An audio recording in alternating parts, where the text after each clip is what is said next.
Hello, I'm Andrew Petrie, and this is the Scottish Football Podcast. All the news, views and analysis you need on Monday, the 15th of December. After a thrilling League Cup final, legends were created in Paisley. And the referee blows for full time! The boos from the Celtic supporters completely outdone by the St Mirren fans because they've won the League Cup. It's 2013 all over again. Yes, St Mirren picked up their first trophy since 2013 and in doing so piled more pressure on new Celtic boss Wilfred Nancy. Back to league matters, have league leaders' hearts unburst their bubble? As Kingsley goes for goal! What a goal! Oh, what a strike that is from Stephen Kingsley from 25 yards. Simply unstoppable. A confident win at a rain-lashed Falkirk for Derek McInnes' side. And there was a last-minute Livingston leveller in the six-pointer at the bottom of the table. That's a goal! Unbelievable! It's 2-2! Yengi, the subs came on. Yengi heads it down and I think McCracken makes a mess of that. Does it go through his legs? We'll fill you in on all the weekend's action. The Scottish Football Podcast from BBC Sports Scotland. Well, I'm delighted to say I'm joined by former goalkeeper Cammy Bell and astonishingly by former St Mirren man Ryan Flynn. Ryan, like I say, I thought you'd been out by now painting the town black and white. Are you heading out as soon as this is done? If only. I'll speak to a few of the boys, I'm sure, and they'll be sending some messages, but no. Delighted here, delighted. Yes, of course. We're talking about St Mirren's triumph at Hampden over Celtic. Ryan, you were at the club for such a long time. Just what will it mean to everyone at the club and everyone in Paisley as well to have something like this to celebrate? I think it's one of the things that everyone's been talking about. It's probably been the missing part at St Mirren over the last few years. I mean, all the credit goes to Stephen Robinson, to what he's built there.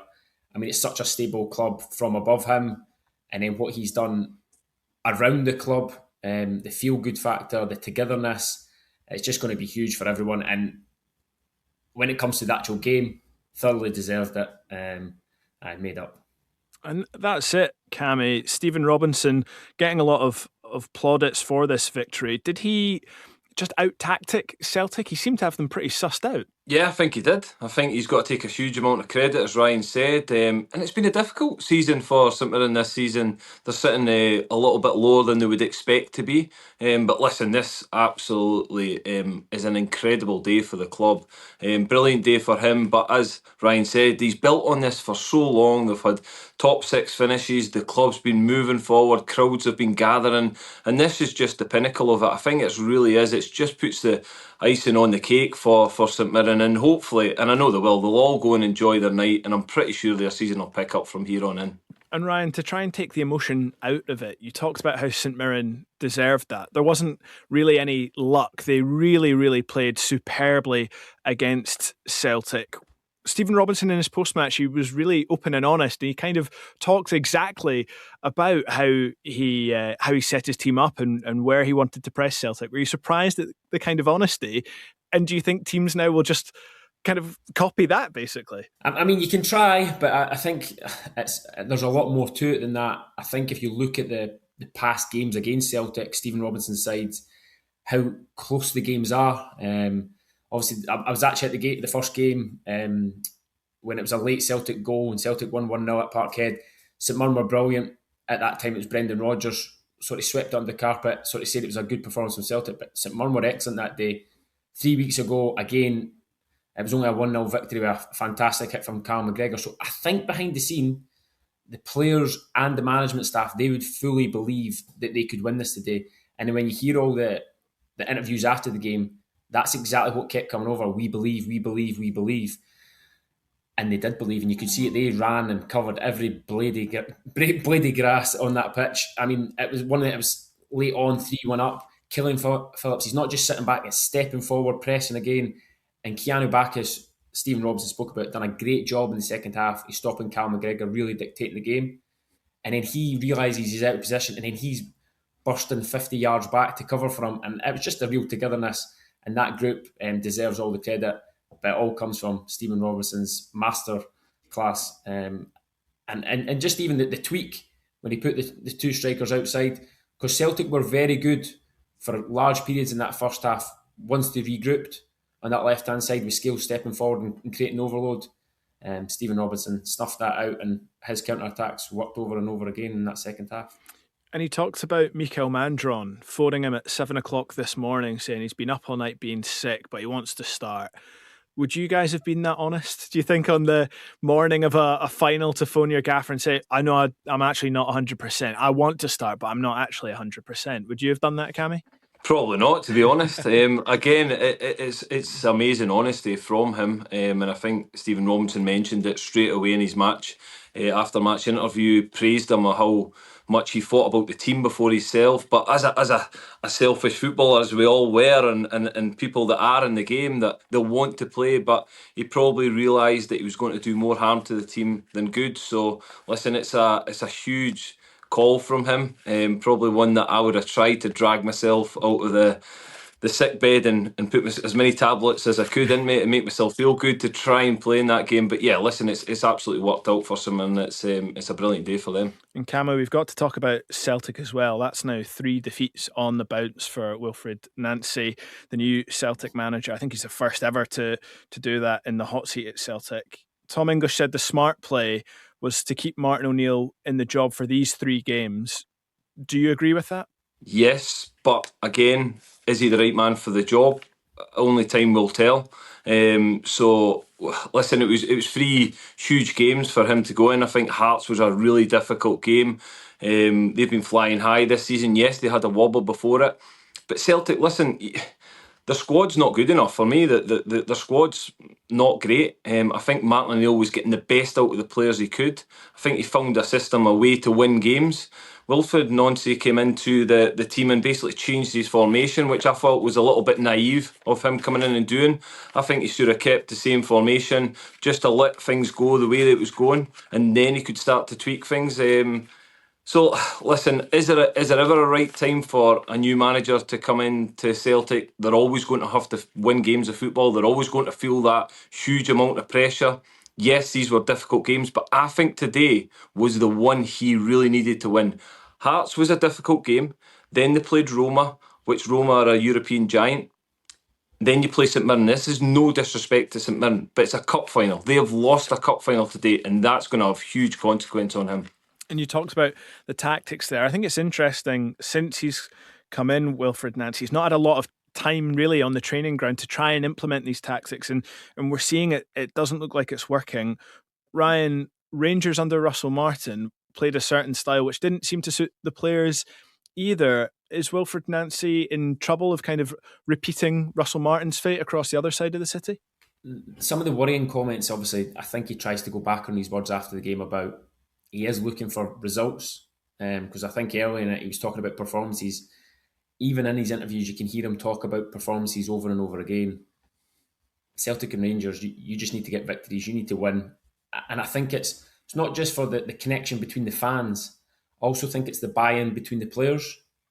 And I think once you get a real buy-in with the players, then you can start tweaking things and implementing your style. He comes in with a real philosophy, where when Martin O'Neill comes in, he just gets a togetherness, gets a belief within the squad. Yes, maybe it's not a great Celtic squad that you expect. It was maybe a poor summer transfer window, but there's good enough players at that club to produce winning performances, winning results, winning cups. And I think, I certainly believe that if Martin O'Neill was in charge of that game today, it would have been a different scenario. And I even think from St Mirren's point of view, with Martin O'Neill leaving and that little bit of disconnect that you can start to feel around Celtic again, they'll feed off that, and they definitely use that to their advantage. There's a real disconnection within Celtic throughout the whole club. You could even hear, I was watching on TV, that they sack the board chants and things like that. So it just doesn't bode well for a manager at this present moment trying to start up his career at Celtic. Absolutely not. And of course, they've got Dundee United on Wednesday night at Tannadice. Interesting to see where that one goes. There was another game on Sunday afternoon, and there was incredible drama in that as well, as Aberdeen came from behind to beat Kilmarnock, thanks to quite a controversial penalty. Cammy, have you seen that handball? What did you make of it? I've not actually seen it yet, so I can't comment it. I've read a lot about it. It'll be interesting when I do see it, to get my views on it. Listen, Stuart Kettlewell's had his views on VAR and refereeing this season, certainly. He's been unhappy with a lot of decisions that have went against Kilmarnock. I kind of heard his interview after the game and said, look, this can potentially cost people their careers and jobs. So you know where Kilmarnock are at the moment. They're in a really, really poor run. They go 1-0 up in the game and you think they're in a good position. They play well in the first half. And then it sort of flips and Aberdeen get them 2 goals sort of late on in the game. I think it was 79 and 85 at the score. So it's a real hammer blow that for Kilmarnock.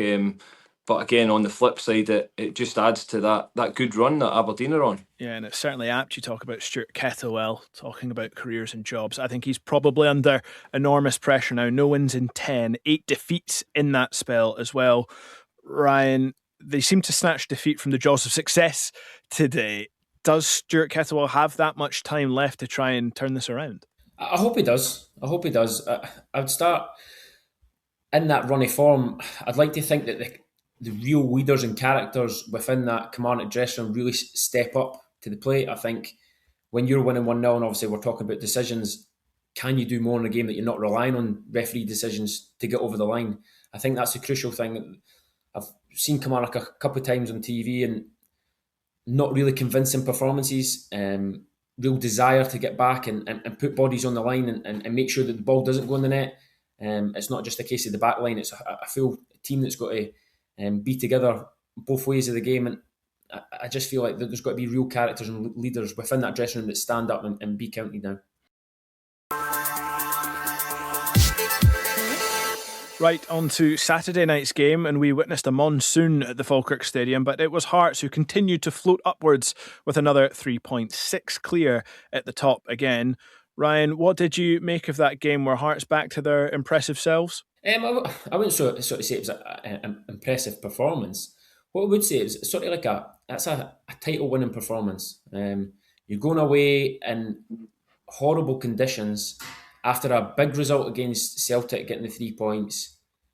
Celtic not playing at the weekend, that's a real banana skin. Falkirk at home, are the way they attack, they don't sit back, they're not looking to frustrate you, they're looking to hurt you at any moment. And to go there, and it wasn't impressive as in good football, but it was impressive as in how comfortable it was at times. I felt McAtee and Devlin deserve massive credit for it's just the battling performance in the middle of the park, winning the second balls. The first goal, obviously it's a great strike from Shanklin, rebound follows it up from a good save from Scott Bain. But before that, it's winning second balls. It was a long ball up, winning second balls, a bit of a tackle, second ball again, then a bit of nice play, combination play in the final third that gets the chance and gets the goal. And that's what I just think Hearts have got that a little bit of, they know how to win games, and that's the most important factor. And Cammy, I've already asked you about one handball. I'm about to ask you about another, because there was a great save in this match, but it wasn't from any of the keepers. It was from Harry Milne on the line. A lot of debate about this one. No penalty given. What did you think? Yeah, listen, I think I can see why no penalty was given. But listen, it's one of these ones I think are really difficult to call. Yeah, I don't know where I sit with it, to be honest. It is a difficult one to call. But touching on Hearts, I think when I look at Hearts now and what Derek McInnes has built there, I really do think they know how to win games. I think Ryan's hit the nail on the head with that's a horrible banana skin. The weather's horrendous. As you mentioned, Celtic aren't playing, so there's that pressure to go further away from them. They handled all that brilliantly. I think they defend really, really well as a team, and they enjoy defending. I watched them at Parkhead, and I think when you look at Halkett and Finlay, they enjoy balls coming out the box. They enjoy defending. They enjoy the hard part of the game. And clean sheets are so important. They've got guys at the top of the pitch that are brilliant and can put the ball in the back of the net. So I just think they're in an absolutely brilliant place at this moment in time, and they look as if they're really enjoying it as well. They're enjoying the pressure. And it was almost that kind of old Walter Smith motto of 3 points and up the road. Like you say, Ryan, there was nothing pretty about it, but the mentality certainly looked like league leaders. And speaking of Rangers, that's who Hearts play next Sunday. Now, the last time they recorded 4 consecutive victories against the Old Firm was 65 years ago. They won the title that year. Ryan, can they get another 4 successive victories against the Old Firm? Do you back them at Tynecastle against Rangers? I don't know if I 100% back them to win the game, but what I would say, they're not going to get a better chance to do what they're doing at the moment. I think at the start of the season, even when they're at the top of the league, I don't think I fully believed that they could really go and win the league. And as game by game goes back, I'm slowly changing that. Because I don't think there's a better chance. Just the way that the other teams are in. It's early days for Hearts on this journey, but the other teams that are sort of faltering, I think they really have to grab it with both hands and go with it. It's not going to be an easy game, but it's definitely one that they could go and win. And as for Falkirk, Cammy, they haven't scored in 4 now. It's Kilmarnock up next for them. Big game. Is that the perfect game for them to try and end that goalless drought? Yeah, listen, it'll be a difficult game for them, but again, one that John McGlynn will set his team up, going to Rugby Park, knowing that they can get points there because Kilmarnock are very, very vulnerable at this moment in time. They're conceding a lot of goals as well. So, yeah, I think it's one they'll identify to try and get themselves back on track, try and get a win. But it's not going to be easy because Kilmarnock are absolutely scrapping for their lives at this moment in time. Stuart Kettlewell knows he's under pressure as a manager, so he needs a result. So that's going to be a really interesting one. I think when you look at Falkirk, will go there believing they can get 3 points though.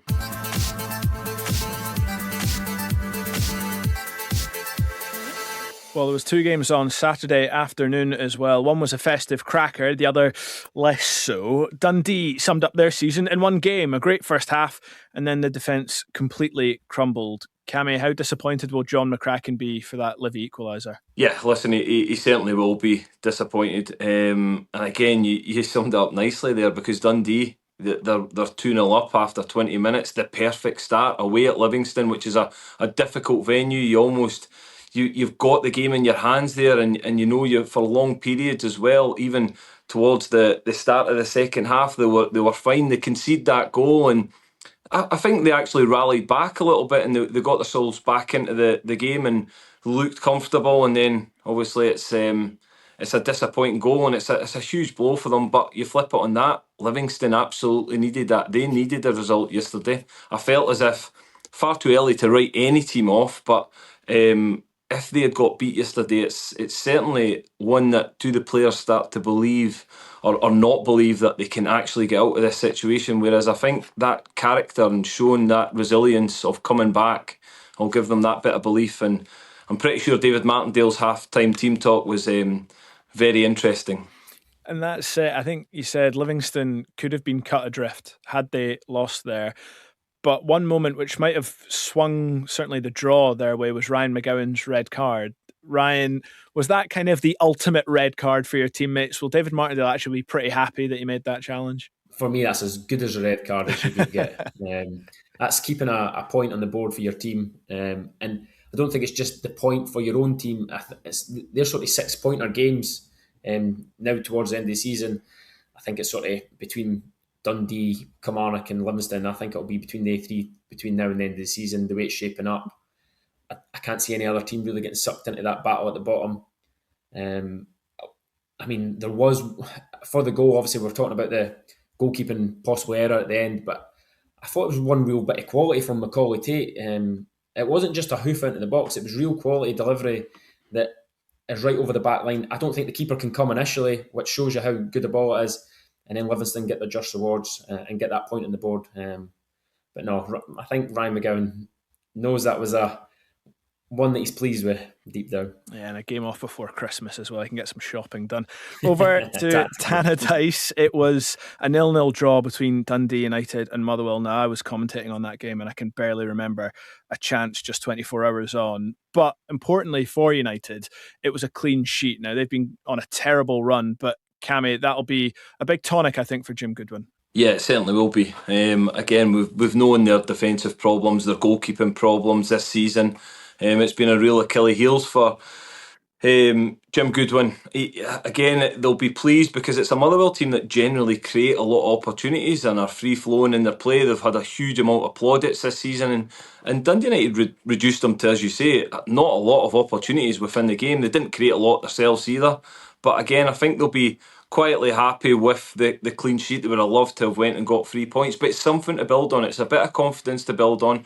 They've now got obviously a huge game on Wednesday night against Celtic, who are a very vulnerable team as well. So it's going to be interesting because Jim Goodwin needs to get a result. He needs to get 3 points on the board pretty quickly because it's been a disappointing season so far for him. Yeah, I think I was looking at the stats and none of the shots or efforts on goal had an XG of more than 0.15. And I know Billy Dodds and Alan Preston are probably going to throw something at me the next time they see me, but that just means it was all rubbish. The chances were rubbish.